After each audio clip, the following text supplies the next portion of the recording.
Hello everyone, I'm Professor Geek. Welcome back to my channel, and welcome to the second car video of today.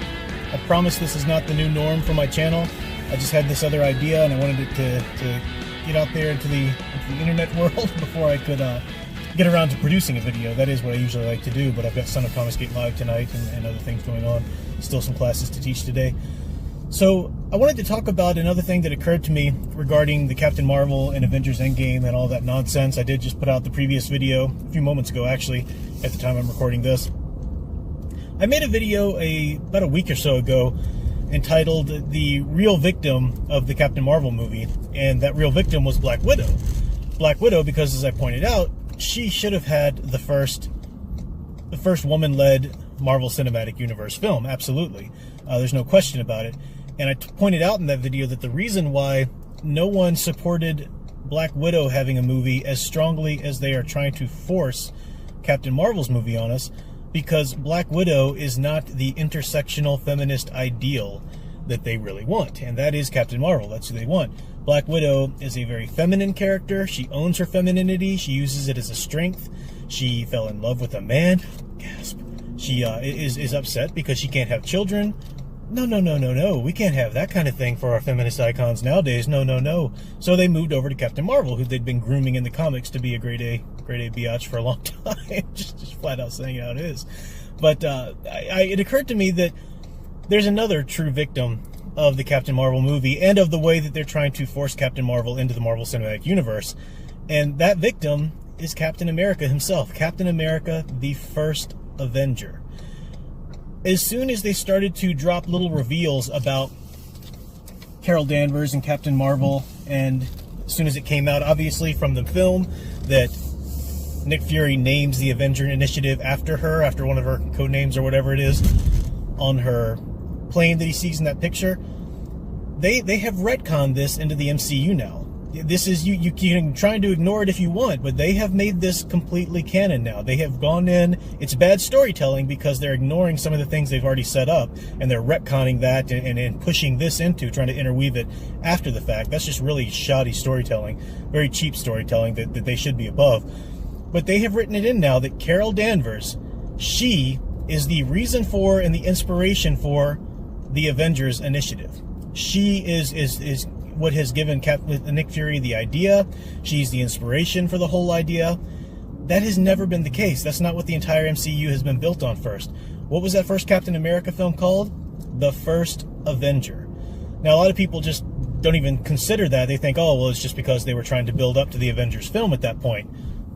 Okay, sure, yeah, but that's still not enough reason to name it that. He's never called an Avenger in that first movie. It's a glorious film, Joe Johnston's wonderful film. He's never called an Avenger in that movie, though. But he's more than just the first chronological Avenger to occur. In fact, he's not even that. Thor is a lot older than Steve Rogers. We know that later. And you might say, well, okay, well, Steve Rogers is the first to appear on Earth or something like that. Yeah, okay, fine, but that's still a bit of a stretch.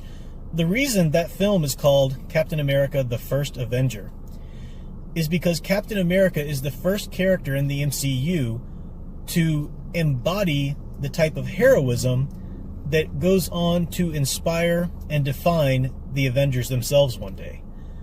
That's Captain America. That all comes from his spirit of heroism. Iron Man has to learn how to become a hero. That's what that first Iron Man film is about. Thor has to learn how to become a hero. He's a bratty little prince at that time. But Captain America never has to learn that. Captain America simply always is a good man, as Dr. Erskine calls him from the outset.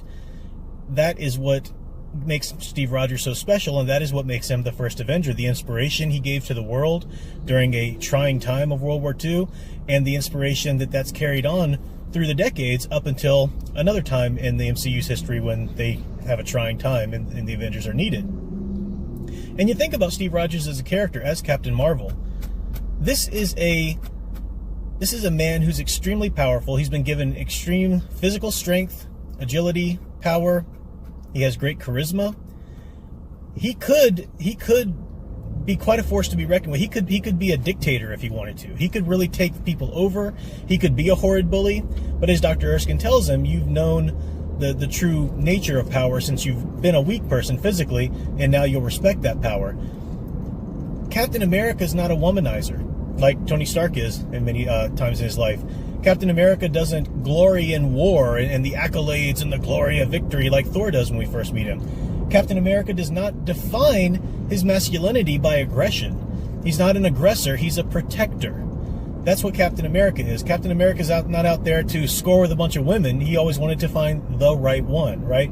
So you would think that Captain America, this incredibly heroic, selfless, self-controlled, humble individual who's not about aggression but about protection, you would think this is the perfect ideal for the feminism movement, right? I mean, this is the absolute opposite of the toxic masculinity they're always trying to tout and say that men are. Steve Rogers is a perfect example of everything that's not that. So surely they've been singing his praises for a long time, right? Right? No. What have we heard from this SJW crowd about Captain America? He needs to be gay because of my representation. That's what we hear from the SJWs regarding Captain America. No respect or recognition for him because he's a white guy. He's a white guy. We can't white guys. No. There'll come a day when a Captain Marvel movie won't even be able to have been made, I imagine, because she's a white woman. That's coming soon, in the terms of the caste system of intersectional feminism.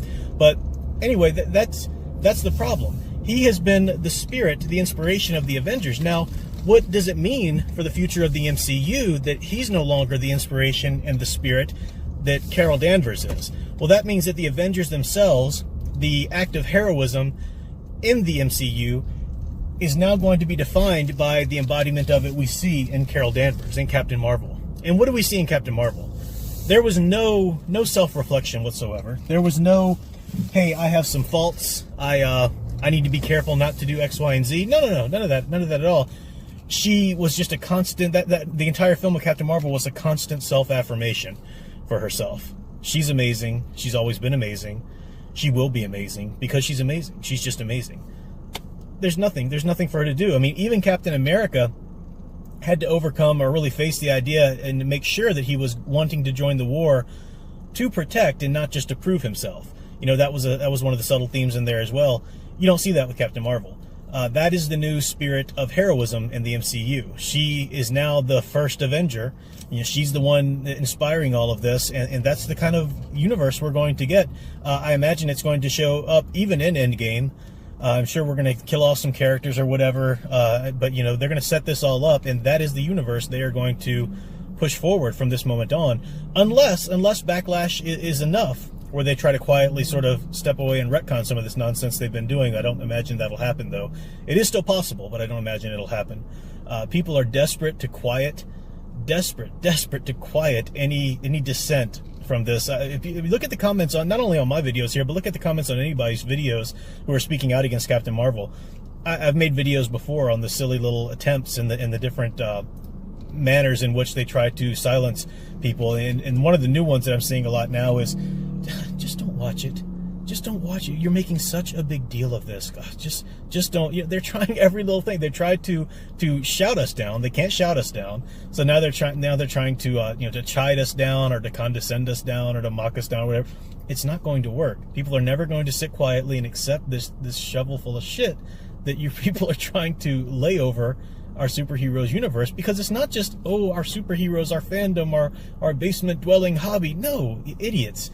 This is a cultural and psychological vital strain of society. That's what mythology is. This is the monomyth. This is our mythology. These are our epic heroes. These are what we aspire to be. This is everything.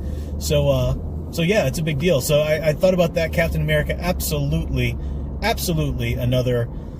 another victim of Captain Marvel, and I really hope it doesn't come to that, but I definitely look for some scenes in Endgame where he's in awe of Carol Danvers. I definitely look for that.